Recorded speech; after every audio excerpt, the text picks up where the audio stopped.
Hello, dear explorers, and nice to see you, or nice to see you again, if you are here again watching me. I am Adela, the image and the person behind Artela.ro, or behind the page, Artela. So today I'm going to answer a question that I got many times during my courses and my one-to-one sessions. And the question is, are empty houses important? What is the meaning of empty houses and how do we work with the empty houses in a natal chart? So I'll start with a simple answer. Yes, they are important. They are as important as the normal houses, the houses that have planets. We have 12 houses in our natal chart and all of them are important and all of them speak about a specific part of our life. So of course they are important. We are not complete and total without our career or without our health or without our partnership. So yes, we are a totality of what's in our chart. I will very shortly present how you can identify these empty houses, how you can understand their energy better.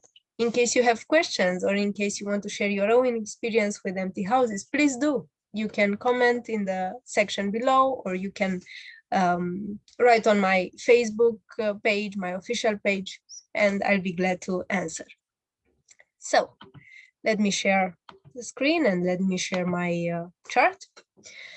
This is my chart mentioning that I'm still trying to figure out the complete and total moment of of my birth. My hour is a bit blurry, but for our study today, it won't matter that much.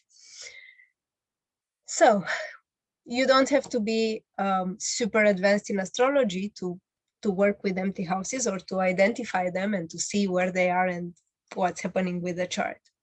So if we look intuitively at this chart, we see that there are some open spaces, some spaces that have a lot of planets, just opening it and you just see that without knowing too much about houses. Then if you want to go a bit deep and see what happens, you can see that, for example, here we have the fifth house. The fifth house that is empty, doesn't have any planet. But it has a sign. The fifth house starts with the Virgo. So who is taking care of the fifth house in my chart? Virgo.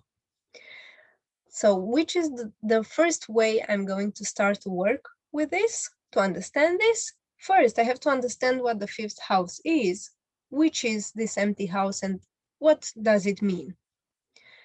Fifth house is, for example, creativity.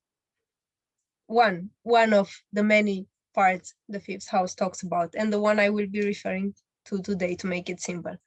So, fifth house is important. I have to understand also the archetype of the Virgo. Virgo is sitting here in the fifth house and is talking about the way I express my creativity. What does Virgo bring? It brings structures, it brings order, it brings a need for clarity, it brings that need for stuff to be organized. And it's an earth energy that needs energy to create. It needs to create stuff that they can see, they can touch. So if I got these two, the third step is to see who is the governor of this sign. In the case of Virgo, the governor is Mercury. Where is planet Mercury? Planet Mercury, in my case, is in Taurus in the 12th house.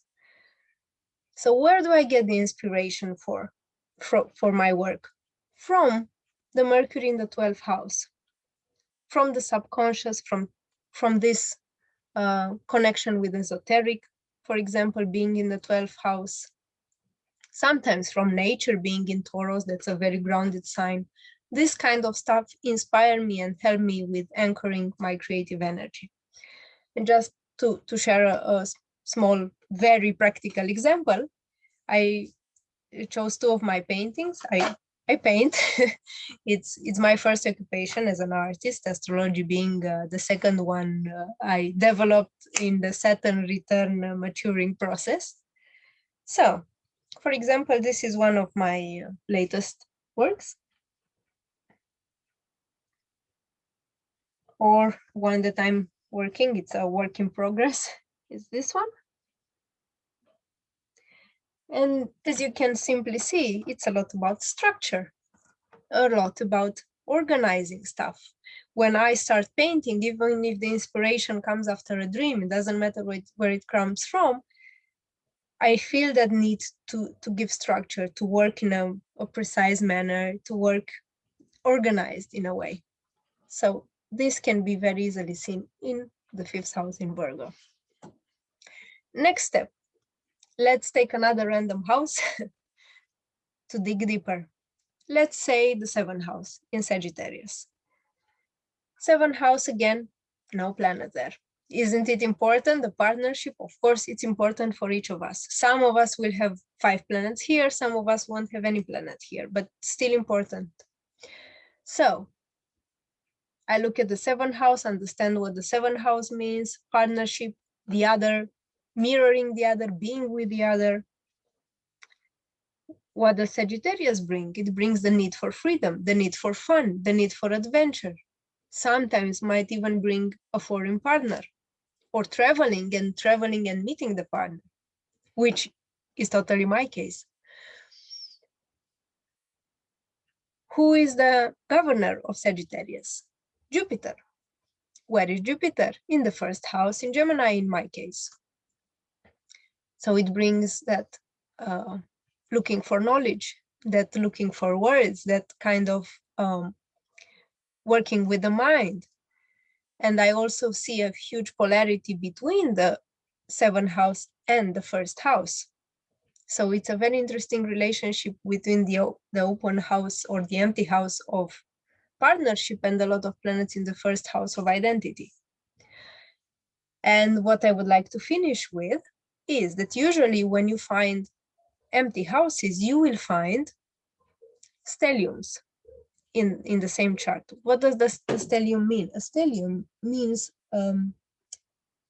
many planets in one place, like a cluster of planets. Some astrologers work with 3 planets in a stellium. Some work with 3 plus 1, 4, or 5 planets. Some say they have to be personal and transpersonal. Many ways of working. I guess each astrologer has his own right to work with what they feel intuitively is guiding them and the clients. I personally like to work with clusters like this. For me, 3 planets are more than enough. So you can see a cluster of planets here. For example, a lot of energy in the 8th house. You can see a cluster of planets here in the 12th house, a lot of energy here.